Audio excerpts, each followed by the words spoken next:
Eżerċizzju ta' nfurzar mill-Aġenzija Identità sabiex ikun aċċertat li persuni minn pajjiżi terzi huma konformi mal-liġijiet wassal biex kważi 170 persuna ġew arrestati għal aktar investigazzjoni. B'kollox Identità wettqet 215 ispezzjoni li waslu għal kważi 500 investigazzjoni, żieda ta' 150% meta mqabbel mal-2023. Dawn iċ-ċifri ħarġu mir-rapport annwali għas-sena li għaddiet. Ma' TVM News il-kap eżekuttiv ta' Identità Steve Agius qal li s-sena l-oħra kienet waħda importanti għall-entità. Il-fatt is-sena 2024 kienet sena determinanti għall-Aġenzija, komplejna naħdmu fuq diversi oqsma, komplejna nsaħħu l-areas ta' governance, compliance and risk.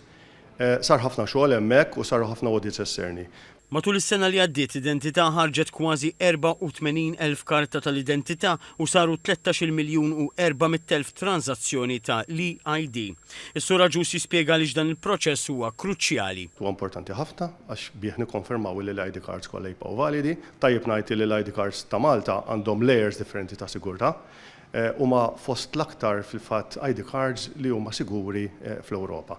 Il-proċess huwa importanti ħafna għax bih ikunu ċerti li kulħadd għandu l-ID cards tiegħu valida. Ir-rapport annwali ta' Identità jfakkar li fl-2024 sar ftehim kollettiv ġdid li introduċa kundizzjoni ta' ħjar tax-xogħol u titjib fis-salarji.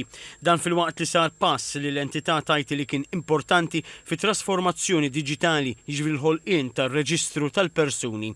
Din il-pjattaforma ċentralizzata se tieħu post id-database komuni u tippermetti lill entitajiet pubbliċi jaċċessaw data personali b'mod sigur u fil-ħin reali.